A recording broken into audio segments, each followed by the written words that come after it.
nós estávamos falando, meus irmãos, pela manhã, sobre aquelas novelas mexicanas que nós assistíamos no SBT. Não sei se os irmãos assistiam, né? De manhã eu lembrei da Usurpadora, mas tinha uma que eu gostava ainda mais, que era Maria do Bairro. Quem viu Maria do Bairro aqui? Pode levantar a mão, não precisa ficar com vergonha. Não, eu via Maria do Bairro, eu via, né? E eu era jovenzinho, né? Ficava esperando lá o horário da Maria do Bairro para ver Maria do Bairro, né? E uma das características marcantes das novelas mexicanas era o drama, né? Eram muito dramáticas, né? Maria do Bairro sofreu a novela toda. Só ficou feliz no último capítulo, né? Era assim, a novela mexicana era assim, né? E aquele drama total, né? Que comovia a gente de muitas formas, né? Uma das coisas também que nós presenciávamos, né, nessas novelas mexicanas, hoje eu não vejo mais, mas eu via bastante, né? Era o ciúme, que era assim, exacerbado, né? Um ciúme exacerbado.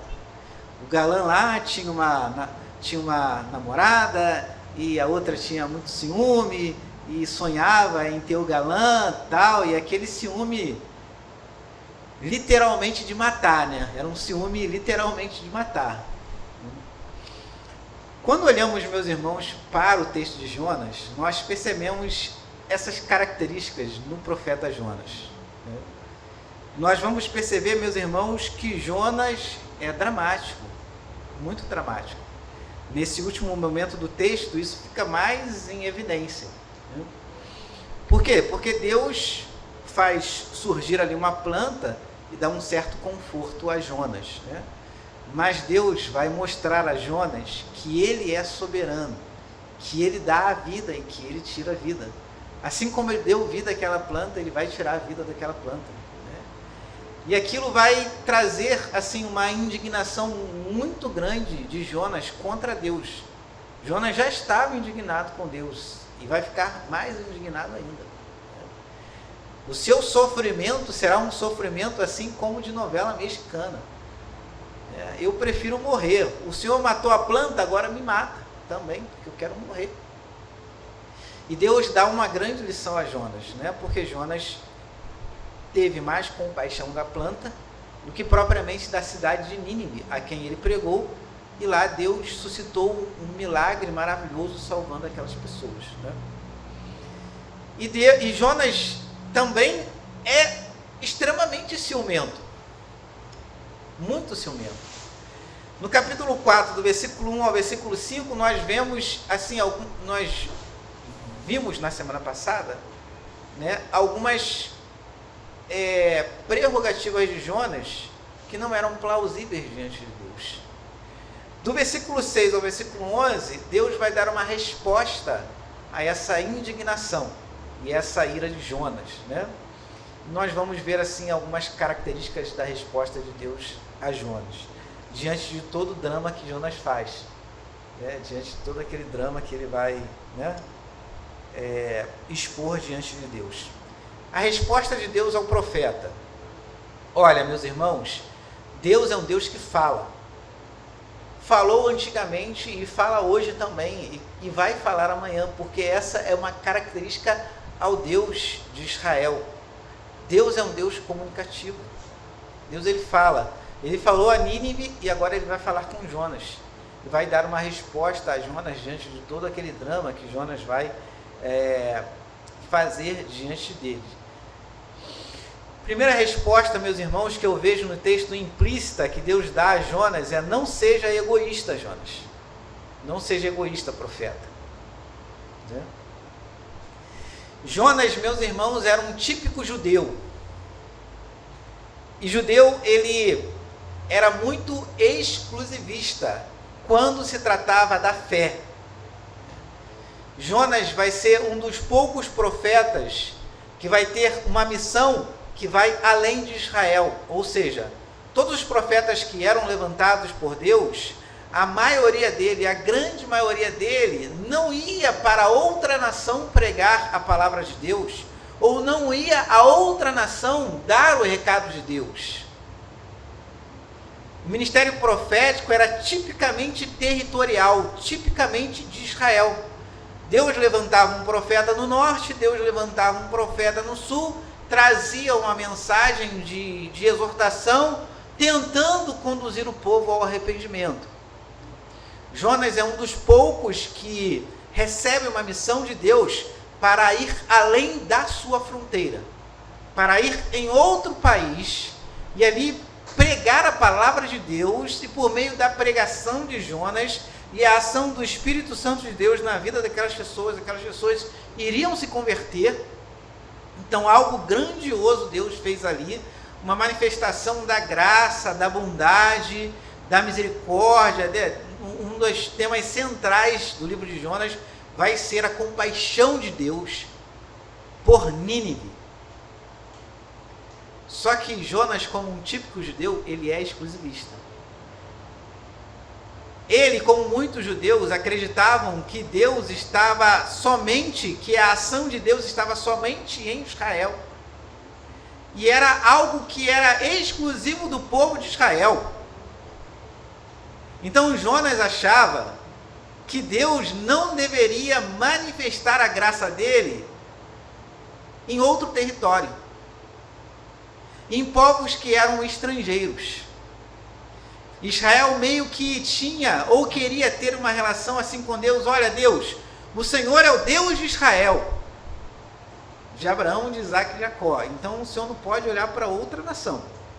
O Senhor não pode ir lá em outra nação e manifestar a tua graça em outra nação, não. Jonas não queria compartilhar da vida que Deus havia dado a Israel. Jonas não queria compartilhar da misericórdia de Deus com outros povos. Jonas não queria que os outros povos também experimentassem a graça de Deus, a misericórdia de Deus. Jonas não queria que outros povos fossem levados ao arrependimento e assim experimentassem o perdão do Deus de Israel e conhecessem que Deus, além de ser soberano, justo, também é um Deus compassivo, que tem prazer na misericórdia. Jonas não quer dividir. Ele não quer dividir. Desde o início do seu chamamento, no capítulo 1, nós vamos ver a resistência de Deus, a resistência de Jonas, aquele mandamento de Deus, aquele mandato de Deus, olha, vai para lá e prega lá. Nós vemos que desde o princípio ele vai resistir a isso, porque ele não quer dividir o pão dele com o outro. Ele não quer dividir o pão dele, o pão de Israel, ele não quer dividir com outras nações. Ele não quer dividir o pão. Olha, o pão é meu, né? Deus me deu o pão, então eu não vou dividir o pão com ninguém. Jonas foi um profeta extremamente egoísta. E o ensino da palavra de Deus, meus irmãos, é justamente o contrário. Por quê? Porque nós somos chamados para dividir aquilo que Deus tem nos dado. Nós somos chamados, meus irmãos, para dar daquilo que nós estamos recebendo de Deus. Em vários textos, meus irmãos, vai ficar claro que o Deus de misericórdia quer que nós tenhamos misericórdia das pessoas, como Ele tem misericórdia de nós. O Deus que tem nos consolado quer que também nós consolemos as pessoas, assim como Ele tem nos consolado. Deus, Ele não gosta do egoísta. Porque Deus não é egoísta. Mas nós vemos um profeta egoísta. Será, meus irmãos, que existem nessa terra, será que existe entre a cristandade, entre o povo de Deus, pessoas que são egoístas, como Jonas é egoísta? Será que muitas vezes, meus irmãos, a nossa postura diante daquele que necessita da graça de Deus também é de não dividir aquilo que Deus tem nos dado, irmãos? E eu não falo apenas do alimento físico, irmãos, eu falo da presença espiritual de Deus em nós também. Dessa presença que nos conduz, dessa presença que nos perdoa, dessa presença que vai nos levar para o céu, dessa presença que nos regenera, dessa presença que nos justifica, dessa presença que nos eleva à sua própria presença, dessa presença que deu um novo rumo para a nossa vida, que deu um novo rumo para a nossa história. Nós somos tímidos, meus irmãos, e às vezes até mesmo egoístas, de não compartilhar com as pessoas aquilo que Jesus tem feito por nós e aquilo que Cristo está fazendo em nós. E de manhã nós havíamos comentado que muitos personagens do Novo Testamento, quando encontravam com Jesus e quando eram curados, né?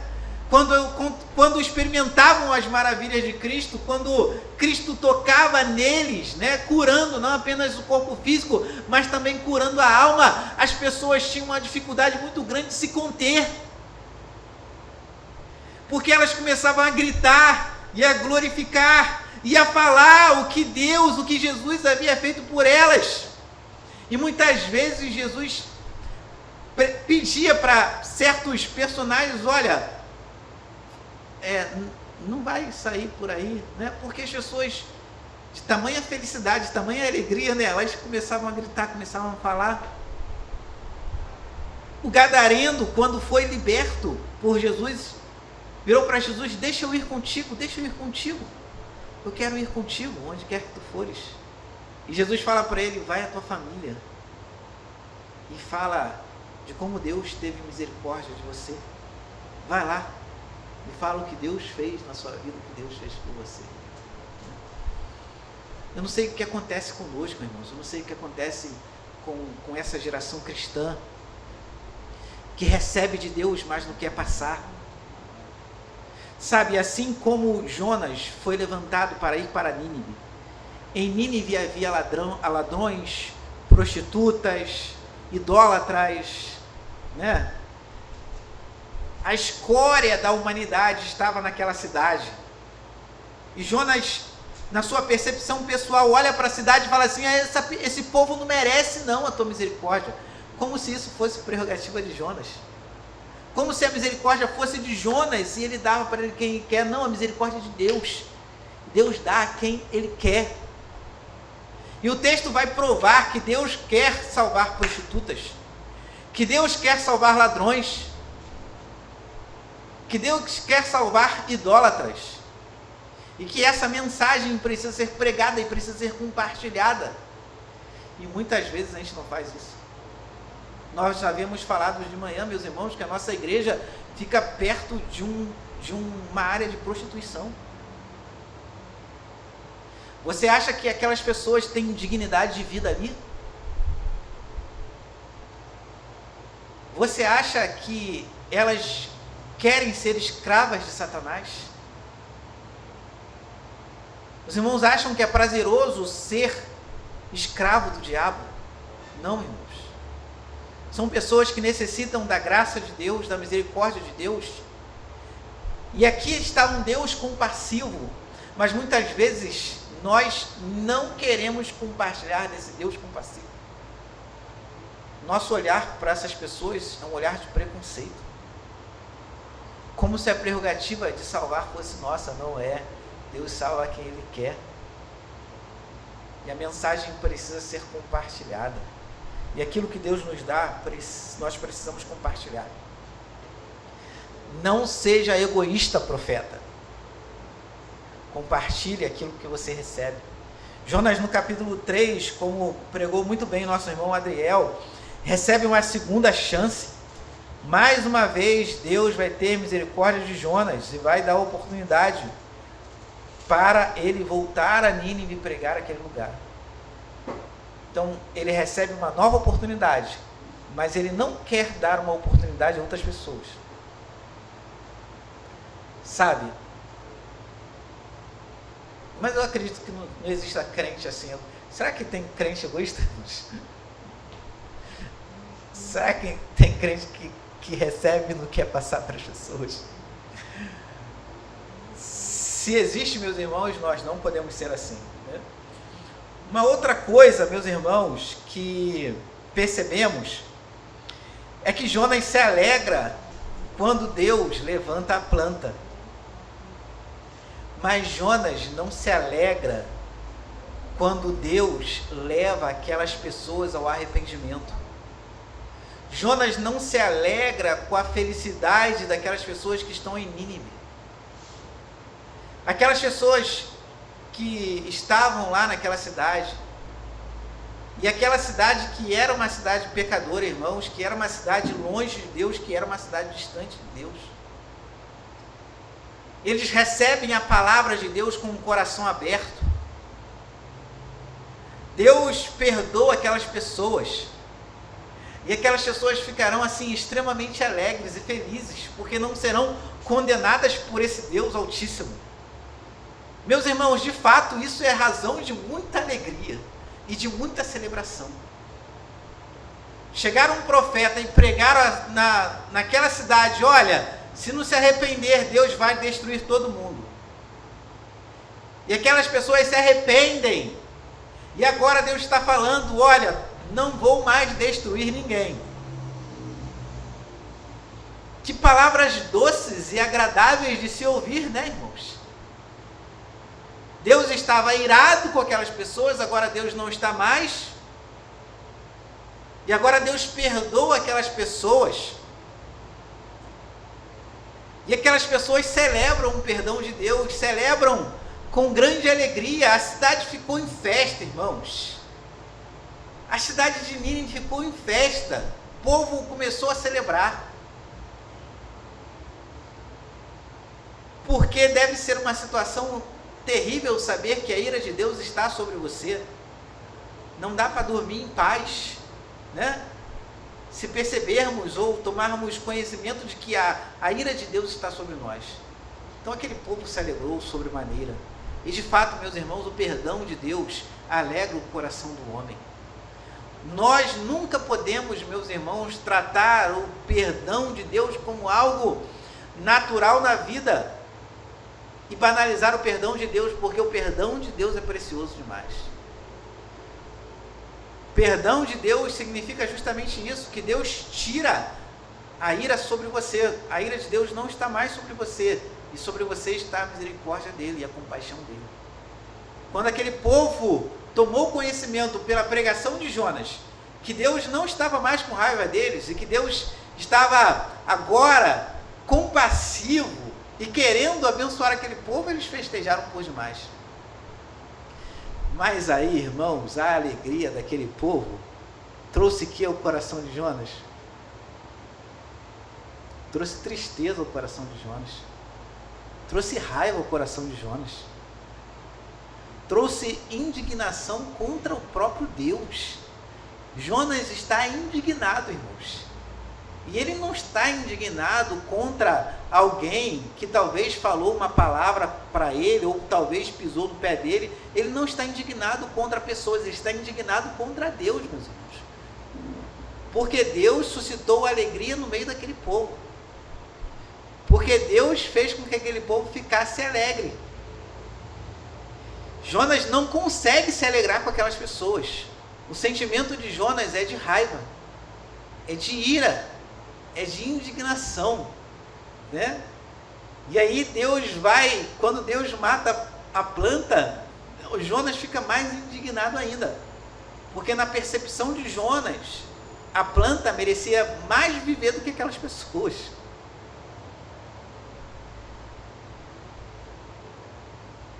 O texto no livro de Romanos, ou de Coríntios, não sei ao certo, diz que nós devemos se alegrar com aqueles que se alegram e chorar com aqueles que choram, né? Devemos compartilhar a vida comunitária com as pessoas. Somos irmãos em Cristo Jesus, né? A dor do outro deve ser a minha dor. E quando nós sentimos, meus irmãos, a dor do outro, nós compreendemos o outro melhor. Nós entendemos o outro melhor. Isso se chama empatia. Empatia é justamente você se colocar no lugar do outro e sentir a dor do outro. Esse é o chamado do texto. Está difícil cumprir isso hoje em dia, né, irmãos? Nós vivemos numa sociedade muito individualista e egoísta. E esse sentimento individualista e egoísta acaba também alcançando muitas vezes o coração das pessoas que frequentam a igreja e que estão na igreja. Mas a outra parte também está difícil de ver também, irmãos. Se alegrar com aqueles que se alegram. Você olhar para o seu irmão e ver o seu irmão feliz e ficar feliz com a felicidade dele. Sabe? É Deus curar a outra pessoa e você se alegrar com isso. É Deus ir lá no centro de prostituição e salvar vidas lá e você se alegrar com isso. Sabe? Isso trazer alegria ao teu coração. É você ver a felicidade do outro e também se alegrar com a felicidade do outro. É você ver seu irmão entrando numa carreira pública e você se alegrar com isso. Glória a Deus, louvado seja o nome do Senhor, meu irmão vai ganhar mais. Que bênção isso. Vai ganhar mais, vai dar um dízimo maior na igreja. Vai ter condições financeiras de socorrer outras pessoas. Isso tem que trazer alegria ao nosso coração e não tristeza. Glória a Deus, louvado seja o nome do Senhor. Meu irmão, minha irmã está casando. Que felicidade, que alegria. Né? Mas tem pessoas como Jonas, como eu havia falado de manhã. Sabe, a felicidade está estampada no rosto do homem e da mulher cristã que conseguiu casar. Que o casamento está muito banalizado, né? E até por uma questão financeira também está muito caro casar hoje. Mas os irmãos foram abençoados por Deus e se casaram. Aí vem um Jonas da vida e fala assim: casamento não é só alegria não, tu vai ver, hein? Vai ver quando passar 2 anos. Quero ver se vai ficar esse mar de rosa aí. Quero ver, quero só ver. Sabe? A inveja estampada no rosto. Tem gente que não disfarça, irmãos. Tem gente que não disfarça. A inveja estampada no rosto da figura. Não consegue se alegrar com o outro. Às vezes nós estamos, né, felizes, chegando na igreja felizes, e nós saímos da igreja tristes. Porque o irmão vai lá e vê a nossa alegria e não se alegra conosco, fica triste com a nossa alegria. E não se contenta em si de ficar triste com a nossa alegria, mas age para fazer o irmão triste, né? Ele está triste e quer que todo mundo fique triste. Jonas está irado e não quer ver a alegria do outro, ele não consegue se alegrar com a alegria daquelas pessoas que estão felizes, né? Que em nome de Jesus, Deus repreenda o Jonas que é em nós. Repreenda do nosso coração toda inveja para com o outro. Repreenda do nosso coração o ódio que muitas vezes nós nutrimos pelo outro.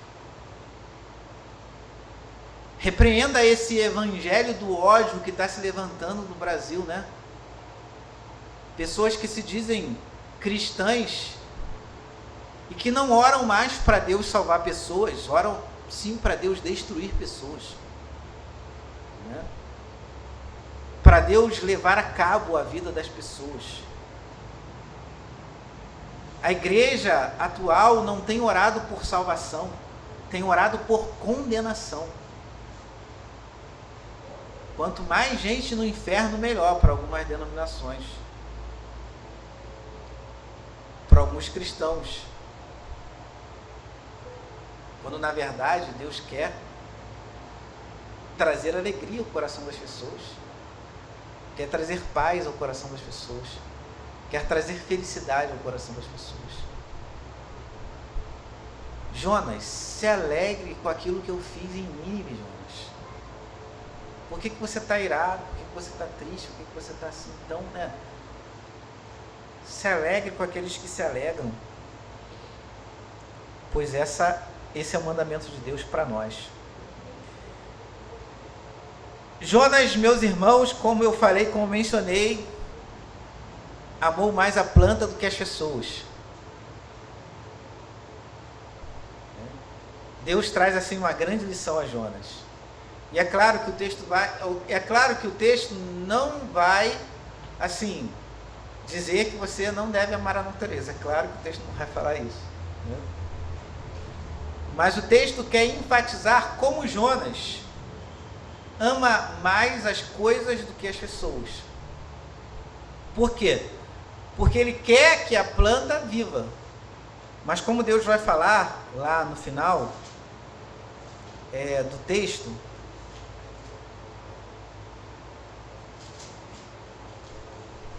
deixa eu achar aqui que o vento tirou o texto de Jonas aqui. Muito bem.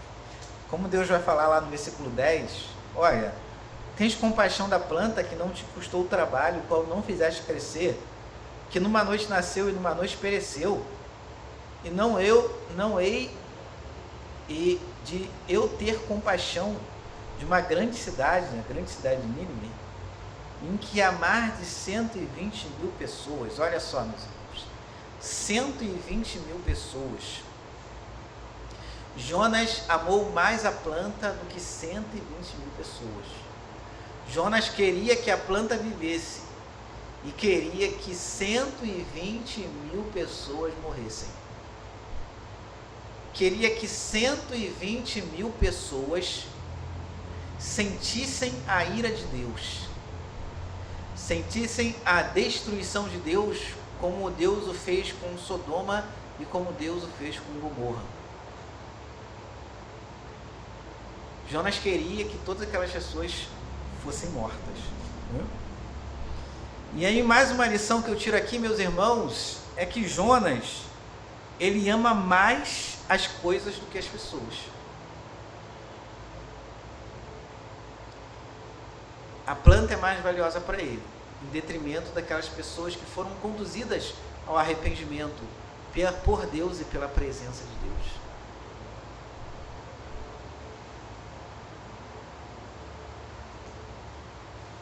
E ele, se Jonas vivesse no nosso contexto, né, e fosse proprietário de um veículo de última geração, novinho, né, Jonas iria amar mais o veículo dele do que as pessoas. E eu e você, se víssemos Jonas, poderíamos ter a certeza de que Jonas não iria nos dar carona. Não iria nos dar carona. Porque para ele é mais importante os objetos do que as pessoas, né? Uma vez, meus irmãos, eu não era aqui dessa igreja não, tá? Eu não tinha carro nesse período, aí eu fui no mercado, né? Sem carro, aí eu fui me empolgando, comprei um monte de coisa e fiquei cheio de bolsa. Aí eu fui lá levando as bolsas, né? Parando, levando as bolsas. Aí me passou o irmão da igreja que eu era pastor, não era seminarista não.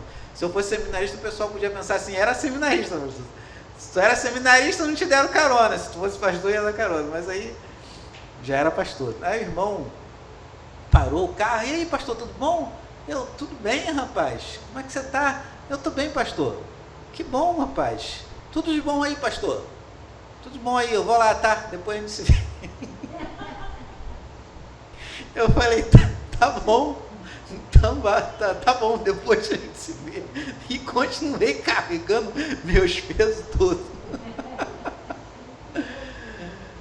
Meus irmãos, brincadeira à parte, muitas vezes nós amamos mais coisas do que as pessoas. Amamos mais, meus irmãos, objetos do que as pessoas. Nós temos, às vezes, meus irmãos, uma relação confusa desta forma. Nós dedicamos, às vezes, tempo, irmãos, a objetos, a propriedades nossas, em detrimento de pessoas que estão ao nosso redor, que precisam, muitas vezes, também que nós estendamos a mão como bons irmãos em Cristo, ou até mesmo, meus irmãos, como familiares nossos. A nossa sociedade, meus irmãos, é marcada por esse princípio. As coisas são mais valiosas que as pessoas, né? Hoje em dia se tira a vida por causa de um determinado celular que custa até caro, mas se comparado a uma vida, meus irmãos, isso é incomparável.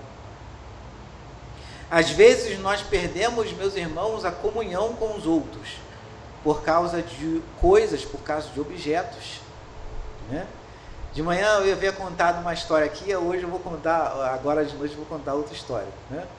Meu irmão era pastor de uma igreja presbiteriana aqui no Jabu, né? E teve um dia que eles fizeram lá uma confraternização. A igreja sempre faz isso, né? Irmãos, eu estou cheio de saudade disso, né? De almoçar na igreja, né? De comer na igreja, de lanchar, isso aí faz falta. Isso aí faz falta, né? Aí meu irmão fez um almoço lá tal, e a igreja se alegrou, a igreja festejou, né? E depois meu irmão ficou sabendo que uma pessoa estava afastada e foi visitar essa pessoa, né? E saber por que ela estava afastada já há algumas semanas, né? Depois daquele almoço que havia acontecido, né? E surpreendentemente, né, o relato do meu irmão foi esse: ó, pastor, eu saí da igreja por causa do frango. Porque eu ia pegar aquele frango, mas a pessoa entrou na minha frente e pegou o frango que eu ia pegar. Irmãos, isso é sério, isso não é brincadeira não. Isso aconteceu mesmo na igreja. A pessoa ficou tão magoada, devia ser um pedaço de frango maravilhoso, né, irmãos? A pessoa ficou tão magoada com aquilo que ela saiu da igreja. Ela perdeu a comunhão dela com a outra pessoa por causa daquele pedaço de frango, né? Às vezes, meus irmãos, nós valorizamos mais as coisas do que as pessoas. Isso não pode acontecer, irmãos. Isso não pode acontecer, né? A gente não pode não querer compartilhar com os nossos irmãos o que nós temos, porque nós somos egoístas, muitas vezes, como Jonas. E a nossa relação é justamente uma relação que chega até a beirar a idolatria, como o nosso irmão Flávio já pregou aqui. Muitas vezes, meus irmãos, nós não compartilhamos o nosso dinheiro, porque nós amamos mais o nosso dinheiro do que as pessoas. Augusto Nicodemos, sempre quando ele prega sobre dízimo, sempre, qualquer pregação que Augusto Nicodemos vai falar sobre dízimo, ele vai falar o seguinte: olha, se você quer saber se a pessoa é verdadeiramente convertida, vê se ela mexe no bolso, né? Se ela é uma pessoa que doa, que dá dinheiro, que abençoa a igreja financeiramente, que abençoa os irmãos financeiramente. Porque quem não é convertido, né? E um professor do seminário sempre falava, tem gente que não converte o bolso, mas a conversão tem que ser completa, né? Sempre que ele falava, sempre que o professor ensinava aquele texto, amarás o Senhor teu Deus de todo o teu coração, de toda a tua alma, de toda a tua força, ele atribuía essa força justamente à força do trabalho, né? Se Deus te dá força para o trabalho, você deve também adorá-lo com a força que ele te dá. E você adora a Deus com a força do teu trabalho sendo dizimista, contribuindo financeiramente na casa do Senhor. Mas ainda há uma resistência muito grande em relação a isso, irmãos. E muitas são as argumentações daqueles que estão na igreja e que não são dizimistas. Mas a verdade é que tais pessoas têm uma relação de idolatria com o seu dinheiro, de amor com o seu dinheiro, de amar mais o dinheiro do que as próprias pessoas. Assim são as pessoas muitas vezes. De amar mais o carro do que as pessoas, de amar mais a casa do que as pessoas, de amar mais os objetos do que as pessoas. Essa é uma característica muito marcante na sociedade que nós vivemos hoje, na sociedade do consumo, na sociedade capitalista, né? Onde o amor ao dinheiro, meus irmãos, é pregado todos os dias, para mim, para você, para as nossas crianças e para quem quiser por aí. É o dinheiro que vai te dar a felicidade, é o dinheiro que vai te dar a vida dos sonhos que você almeja, né? E assim, a busca pelo dinheiro se torna uma busca até espiritual, porque as pessoas idolatram o dinheiro. Assim, Jonas amou mais um objeto do que as pessoas. E assim, muitas vezes nós também, meus irmãos, temos uma relação complexa com as pessoas. Nós tratamos, às vezes, as pessoas como objetos, e as pessoas não são objetos. As pessoas são seres humanos, e seres humanos têm sentimentos, né? Seres humanos são frágeis. Seres humanos precisam de ajuda, de suporte, de carinho, de amor, de empatia, de compaixão. Como Deus é compassivo conosco, assim devemos ser com as pessoas.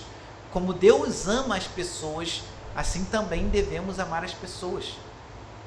E não nos colocar muitas vezes acima das pessoas, né? Como eu havia falado de manhã, quando eu li o texto de Tiago e João, que pedem, né, para Jesus para sentar-se uma à esquerda e outra à direita, e isso gerou muita indignação ali entre os discípulos. Que pessoal é isso aí que quer ficar acima da gente? Mas as pessoas às vezes têm mania de grandeza, né? E a gente vê muito isso, meus irmãos, no corpo de Cristo. Pessoas que querem ser mais do que as outras.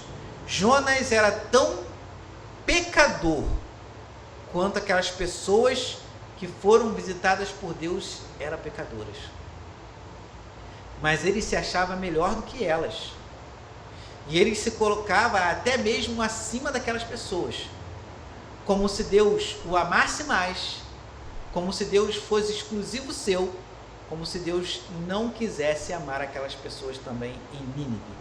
Então amemos as pessoas, né? Mais do que os objetos, irmãos.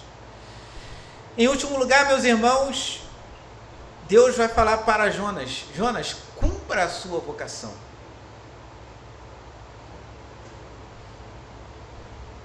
Jonas, você é profeta. Eu chamei você para pregar a palavra. E o seu ministério é um ministério de pregação. Então pregue. Pregue lá, pregue ali, pregue aonde eu mandar você pregar. Como muito bem disse os nossos irmãos anteriormente, o livro de Jonas não começa com a vocação de Jonas. Isso indica, meus irmãos, que Jonas já exercitava o seu ministério profético. Já havia sido chamado antes, já estava pregando. E agora Deus dá uma missão específica a ele, que era pregar em Nínive, que era sair do seu país e pregar em outro país. Mas assim como os outros profetas, embora o texto não vai falar, Jonas passou também por um rito para se tornar profeta. Assim como Isaías, assim como Jeremias. E geralmente nos ritos proféticos, o profeta passava por um momento de purificação, de perdão de pecados. E a unção do Espírito descia sobre o profeta para que ele tivesse condições de exercer o seu ministério profético. Jonas era alguém que tinha intimidade com Deus. Jonas era alguém que já havia aceitado anteriormente o ministério profético. E agora Jonas está falando para Deus. Jonas se rebelou contra Deus e não queria fazer aquilo que Deus havia mandado. Jonas não estava alegre com a vontade de Deus. Ele não tinha satisfação naquela prerrogativa de Deus para ele. Então ele se rebela contra Deus. Contudo, meus irmãos, anteriormente Jonas já havia se comprometido com Deus de ser seu profeta. E agora Deus dá algo que Jonas não quer fazer e Jonas se rebela. E Jonas simplesmente esquece o compromisso que havia assumido com Deus, de ser profeta e de pregar a palavra onde quer que ele quisesse que Jonas pregasse. E Deus lembra a Jonas da sua vocação e que ele precisa entender que quem é soberano na vocação dele é o próprio Deus. E que ele, como servo, precisa obedecer a Deus. E não apenas isso, mas precisa também se alegrar nas realizações de Deus. Precisa ser assíduo na sua vocação. Precisa ser fiel a Deus. Precisa lembrar do voto que ele fez diante de Deus para o seu exercício ministerial. E não simplesmente de uma hora para outra, olha Deus, eu não quero fazer isso. Eu não concordo com o que o Senhor quer fazer. E eu não quero fazer. Aí Deus convence ele de fazer e ele faz. E mesmo após ele cumprir o mandato de Deus, ele ainda se indigna contra Deus, ele se ira contra Deus. Quando na verdade, num outro momento, ele havia se comprometido com Deus de ser o seu profeta.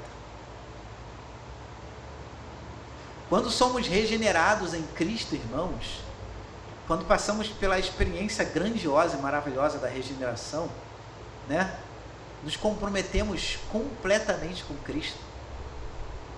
Aquele primeiro amor, né, que nos cativa, aquele primeiro amor que nos leva a fazer coisas que são, né?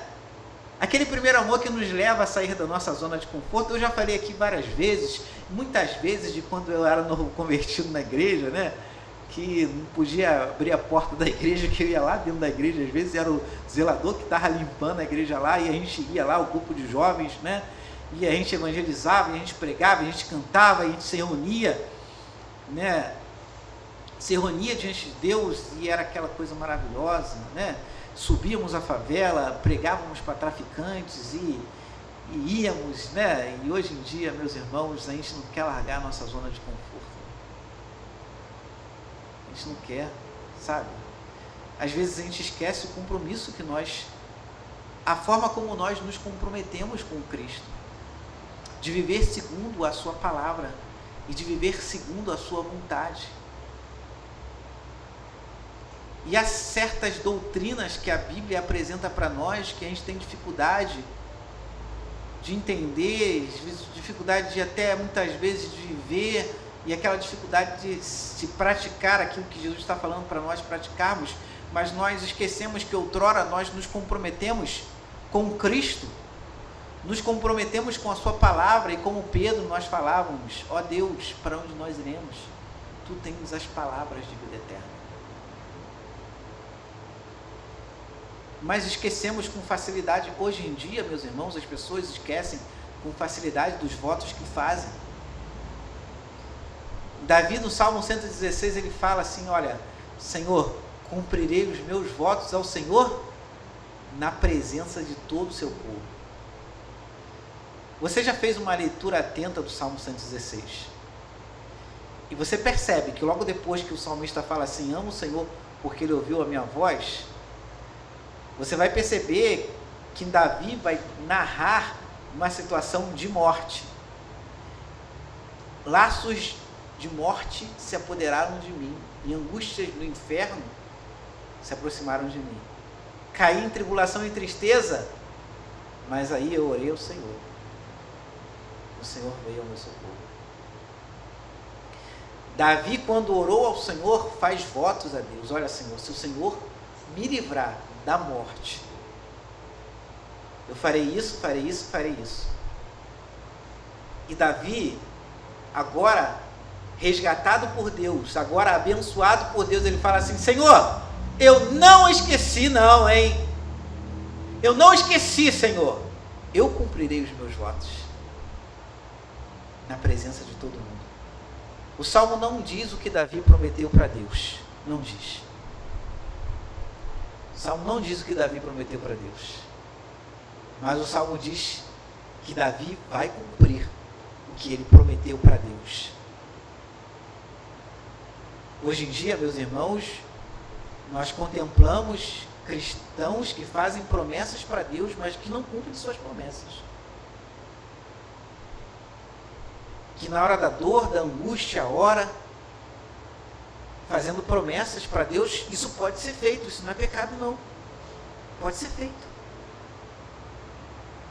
É um pacto com Deus, não é barganha não. Senhor, se me abençoares, eu prometo que te farei isso ou aquilo. Isso não é pecado.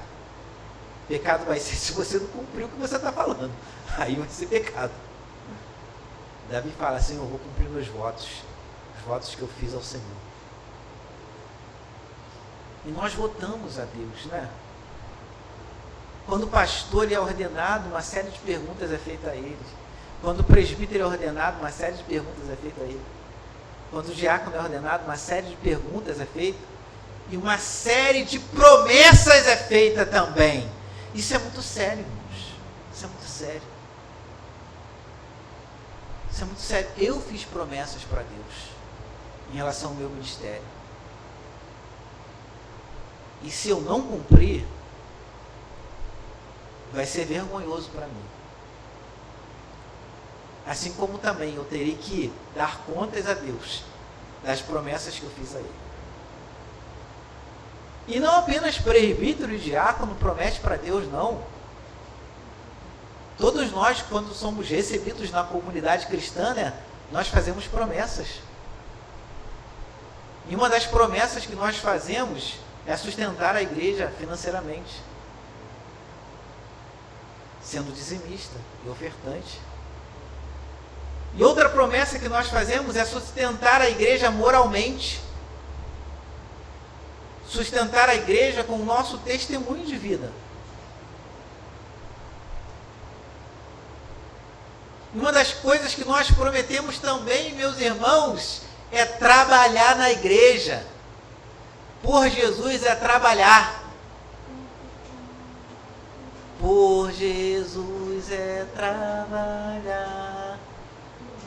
Firmemente, fielmente trabalhar. Trabalhar, irmãos. A gente promete que vai fazer. E às vezes a gente não cumpre, irmãos. Sabe? A gente é displicente. E a gente faz promessas para Deus que a gente esquece com facilidade. Mas calma aí, Jonas. Poxa, eu te chamei. Eu te ungi, eu te consagrei profeta. Como é que agora você não quer fazer algo que compete à sua vocação? Como é que você não quer fazer isso agora? Não, cumpra a sua vocação. Cumpra o seu chamado. Cumpra as promessas que você fez a mim. Né? É cumprir as promessas que nós fazemos a esse Deus, de viver a vida à sombra das suas asas, de suas asas. É entender que somos chamados, meus irmãos, para viver uma vida com Deus, para viver uma vida diante de Deus, que nos comprometemos com a presença de Deus em nós. Deus não é objeto para ser descartado. Deus é o santo, é o soberano, é o Altíssimo, que te salvou num ato de misericórdia na cruz do Calvário, que te regenerou em Cristo Jesus e te chamou para andar com Ele. Então não se esqueça do seu compromisso para com o Altíssimo.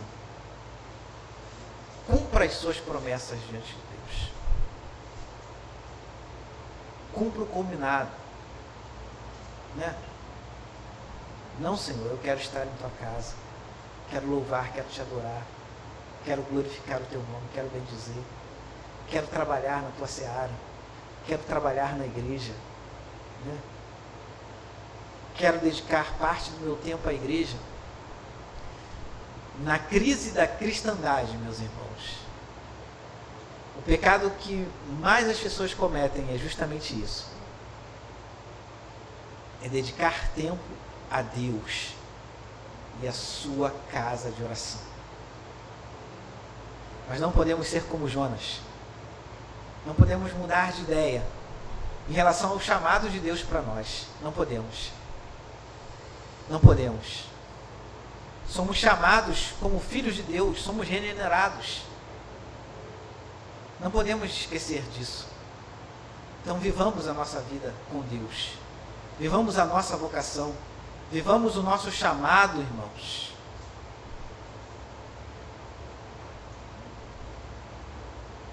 E entendamos, né, que Deus é soberano, que nos chama e que vai cobrar os votos que nós fazemos diante dele.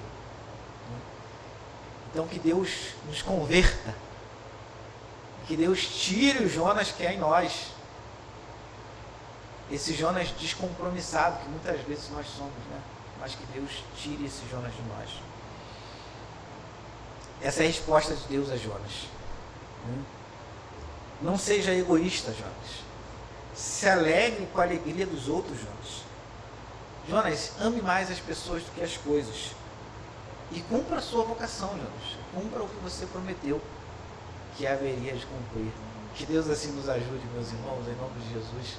Que essa palavra fique no nosso coração, na nossa mente, e que transforme a nossa realidade, né? E que afaste de nós esse Jonas que muitas vezes quer tomar nossa mente e nosso coração, né? Mas que Jesus tenha misericórdia de nós, né? Vamos orar, irmãos, nesse momento, em nome de Jesus. Querido Deus e eterno Pai,